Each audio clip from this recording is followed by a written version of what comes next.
De Eclesiastes, capítulo 3, versículo 1 até o 8, diz assim a palavra de Deus: Tudo tem o seu tempo determinado, e há tempo para todo propósito debaixo do céu. Há tempo de nascer e tempo de morrer, tempo de plantar e tempo de arrancar o que se plantou, tempo de matar e tempo de curar, tempo de derribar e tempo de edificar, tempo de chorar e tempo de rir, tempo de prantear e tempo de saltar de alegria, tempo de espalhar pedras e tempo de ajuntar pedras, tempo de abraçar e tempo de afastar-se de abraçar, tempo de buscar e tempo de perder, tempo de guardar e tempo de deitar fora, tempo de rasgar e tempo de coser, tempo de estar calado e tempo de falar, tempo de amar e tempo de aborrecer, tempo de guerra e tempo de paz. Quando lemos esse texto de forma superficial, imaginamos que o autor de Eclesiastes apenas está fazendo de forma poética a combinação de palavras. Mas ao fazer uma leitura mais profunda desse texto, nós percebemos que ele faz um resumo daquilo que é a vida humana e mais especificamente daquilo que é a sua e daquilo que é também a minha vida. O texto diz que a vida ela é feita de muitas experiências diferentes. E o autor, no capítulo 3, explica que as coisas mudam, as coisas passam, a vida se transforma. O texto nos faz refletir que nenhuma situação da nossa vida dura para sempre. As situações boas da sua vida não duram para sempre, as ruins também não duram para sempre. Enquanto a gente vive, a gente oscila na vida entre situações boas e ruins, agradáveis e desagradáveis, alegres e tristes e assim por diante. Na vida, tudo é passageiro, é isso que o texto está dizendo. Mas existe uma coisa que não muda: Deus não muda, amém? Ele é sempre igual, todos os dias, por toda a eternidade. Glória a Deus por isso. O autor de Eclesiastes 3 está falando sobre a vida em si mesmo. O versículo 2 diz que há tempo de nascer e há tempo de morrer. Nós não temos o controle sobre o nosso nascimento. Não determinamos onde nasceríamos, quando nasceríamos. Não determinamos que jeito nasceríamos. Então nós não temos o controle sobre o nosso nascimento. Mas o autor também diz que não temos o controle sobre a nossa partida, sobre a nossa morte. Não sabemos quando, onde e nem em quais circunstâncias. Uma coisa nós sabemos: há tempo de nascer e há tempo de morrer. E nós entendemos que bem-aventurada é a pessoa que morre como nasce, ou seja, feliz e com a consciência tranquila, sabendo que tem Deus na vida, e estando aqui está com Deus, e estando lá está também com o Senhor. Aleluia. A questão toda é: quanto tempo resta? Quanto tempo resta? Nós não sabemos.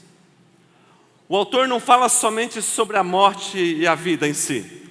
Ele fala sobre as atividades produtivas.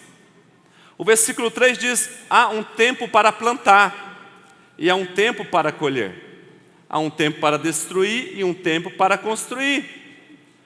Ele está dizendo que a vida não é somente labutar, trabalhar, se esforçar e se dedicar e não ver resultado. Ele está dizendo que haverá resultado, há tempo de plantar e há tempo também de colher. O que o autor de Eclesiastes está dizendo sobre o tempo é que no intervalo entre a nossa chegada nesse mundo e a nossa partida, Deus tem uma intenção, e a intenção é que a nossa vida seja uma vida frutífera. E o próprio modelo de produtividade é Deus. Deus criou o universo em uma demonstração magnífica de sua glória, do seu poder e dos prodígios que Ele é capaz de realizar.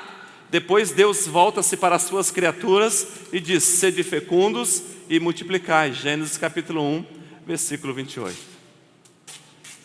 Há tempo para todas as coisas, mas quanto tempo nos resta nessa caminhada de plantar e colher, de semeadura e colheita? Quanto tempo nós temos ainda para semear?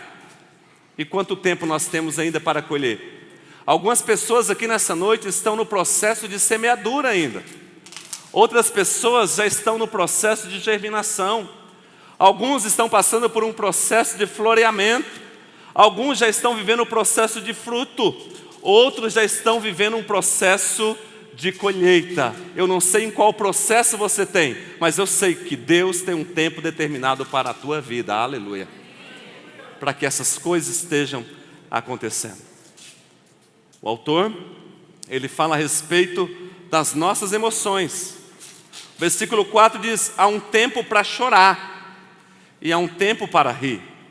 Há um tempo para estar de luto e há um tempo para pular ou dançar de alegria.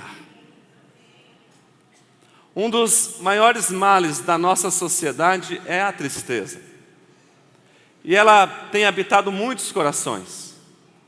E como consequência da tristeza habitante nos corações, outros males acabam se acarretando na vida da pessoa. Angústias, depressão, medos, insônias, neuroses, psicoses, opressões, doenças, desespero, desânimo e tantas outras coisas que acarretam na sua vida.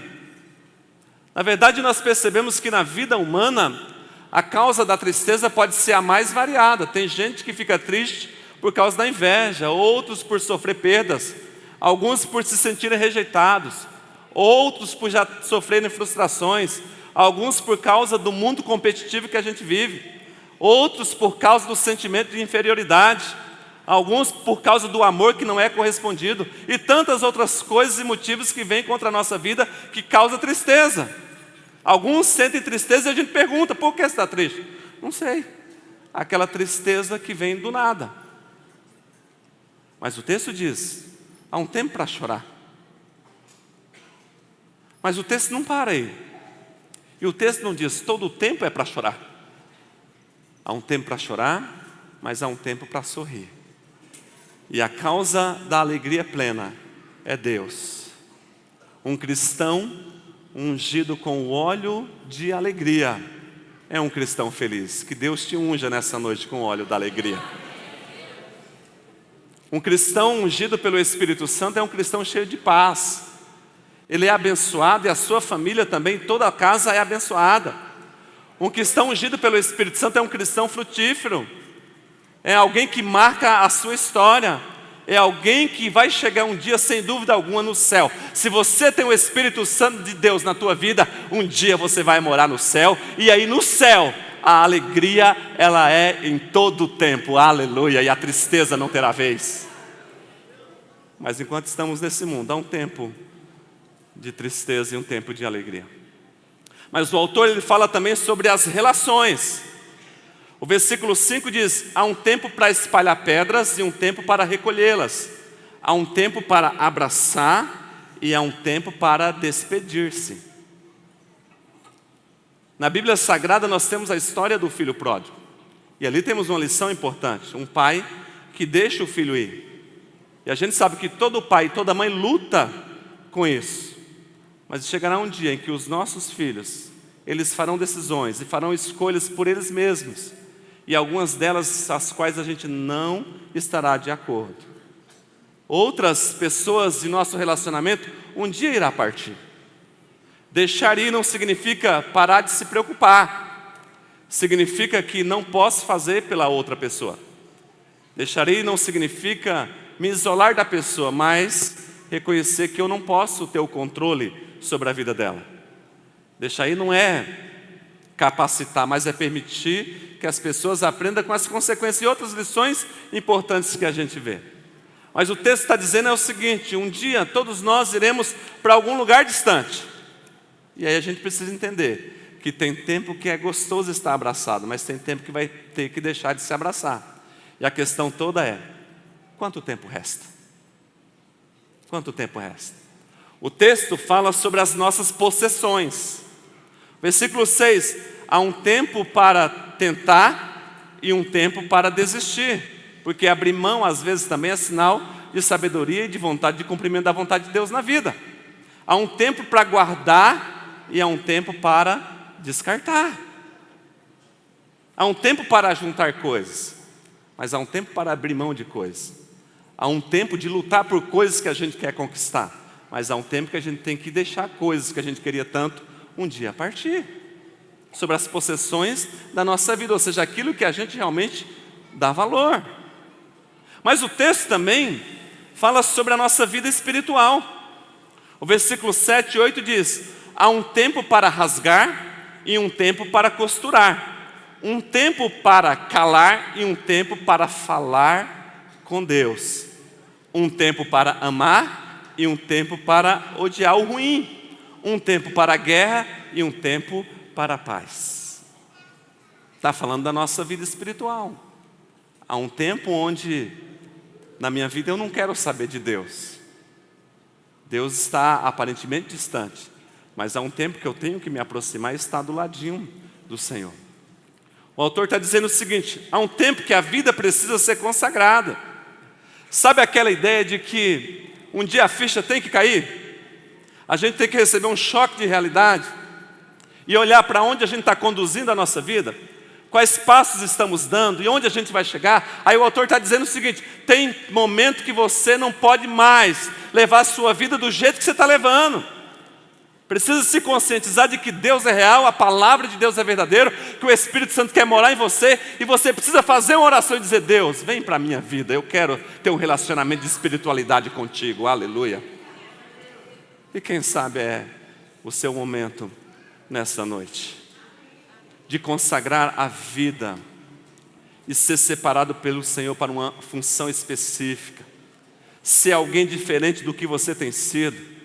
E essa consagração pode começar quando você é recém-convertido, ou após você receber uma grande bênção, ou após você passar por um momento de crise, ou até mesmo por um culto celebrativo e festivo nessa noite, quando você sair daqui e ir para a sua casa e saber: Deus falou comigo hoje e eu preciso ter maior comunhão com Ele. Aleluia! Confia em Deus.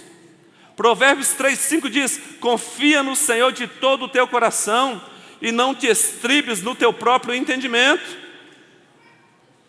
Não apenas confie em Deus, mas estabeleça prioridades espirituais. E nessa noite Deus nos chama para isso. É tempo para estabelecer prioridade espiritual com o Senhor. Provérbios 3:6 diz: reconhece-o em todos os teus caminhos e Ele vai endireitar as tuas veredas. Aleluia. A vida está torta, irmão, Deus conserta e glorifica o nome dEle. Aleluia. É tempo de conserto com o Senhor. E a pergunta é: quanto tempo nos resta?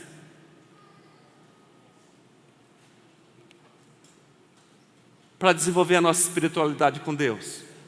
Ou quanto tempo eu vou esperar ainda para que isso aconteça na minha vida? É tempo de sermos espiritualmente saudáveis. Provérbios 3, 7, 8 diz: não sejas sábio aos teus próprios olhos, teme ao Senhor e aparta-te do mal. Será isso saúde para o teu corpo e refrigério para os teus ossos. É tempo de lidarmos com a nossa espiritualidade de forma voltada para o Senhor. É tempo de lidar com os nossos bens materiais de forma espiritual. É tempo de lidar com os nossos bens materiais de forma espiritual. Provérbios 3:9 diz: honra ao Senhor com os teus bens e com as primícias de toda a tua renda. Martinho Lutero teria dito o seguinte: segurei muitas coisas com as mãos e perdi todas elas, mas ainda possuo tudo aquilo que depositei nas mãos de Deus. Aleluia. Se você segura com as suas mãos, elas evaporam, mas se você coloca na mão de Deus, elas estão guardadas e protegidas, porque o Senhor é fiel para sustentar tudo aquilo que Ele criou e te deu. Aleluia por isso. É tempo de depender do Espírito Santo. E a unção de Deus rompe com toda e qualquer independência em nós. Algumas pessoas dependem do dinheiro. Outras pessoas dependem dos seus bens, da sua inteligência ou do seu jeitinho. Mas nesta noite é tempo de depender do Senhor. E a pergunta do Ministério Adorai é muito pertinente para nós nessa noite. Muito pertinente. Quanto tempo resta? Quanto tempo resta sobre a vida e para eu viver? Quanto tempo resta sobre as atividades produtivas para eu produzir e frutificar? Quanto tempo resta sobre as emoções para eu chorar ou para eu sorrir? Quanto tempo resta sobre as relações para eu ter amizade e comunhão? Quanto tempo resta sobre as possessões para eu ter coisas e possuir bens? Quanto tempo resta para que eu desenvolva a minha vida espiritual, para eu me relacionar com Deus? Mas eu acredito que por mais que a gente faça essas perguntas, e por mais que a gente minimamente obtenha algum tipo de resposta, a pergunta mais importante que a gente tem que fazer nessa noite é: quanto tempo resta para Jesus voltar para buscar esta igreja? Quanto tempo resta? Mateus, capítulo 24, versículo 15, e os versículos seguintes, Jesus, no seu sermão, está ensinando aos seus discípulos e, por consequência, a cada um de nós, a respeito dos sinais da sua vinda. E ali ele começa a falar sobre guerras, terremotos, rumores de guerras, irmão contra irmão, começa a falar do desamor, e Jesus começa a trazer os sinais. E quando eu leio Mateus capítulo 24, versículo 15 em diante, e outros textos da Escritura, eu percebo que de todos os sinais que Jesus falou a respeito da sua vinda, que se cumpriria antes do arrebatamento da igreja, todos já se cumpriram. Apenas falta cumprir a vinda do Senhor. Quando os anjos irão tocar as trombetas, o céu irá se abrir. Nós que estamos vivos seremos transformados num abrir e fechar dos olhos. Os que estão mortos irão ressuscitar. Seremos levados até as mansões celestiais e estaremos para sempre com o Senhor na glória. Aleluia! E a pergunta é: quanto tempo nos resta? Quanto tempo resta no céu? Eu imagino que o céu está em expectativa para saber quando é que Jesus vem buscar a igreja. Quanto tempo resta, eu não sei. Nós programamos um musical daqui a pouco que pode não acontecer. Porque Jesus pode voltar enquanto a gente está sentado aqui nessa noite. E talvez a gente pense que nos reste muito tempo. E no plano e no relógio divino resta apenas alguns minutos. E daqui a pouco a gente pensa que vai ver o Adorai estar aqui dançando para o Senhor. E quando a gente menos pensar no abrir e fechar dos olhos, o Adorai não vai dançar. Nós estaremos no céu adorando o Rei dos Reis e o Senhor Todo-Poderoso, o Deus de toda a glória. Aleluia. Aleluia. E a grande questão não é se ele vem. A grande questão não é quando ele vem. A grande certeza é: ele vem. Ele vem. Ele vem. E ele está vindo buscar uma igreja lavada e remida no sangue. Quanto tempo nos resta, não sabemos. Mas Deus nos dê graça para estar pronto quando isso acontecer. E estaremos com Ele eternamente. Amém e glória a Deus.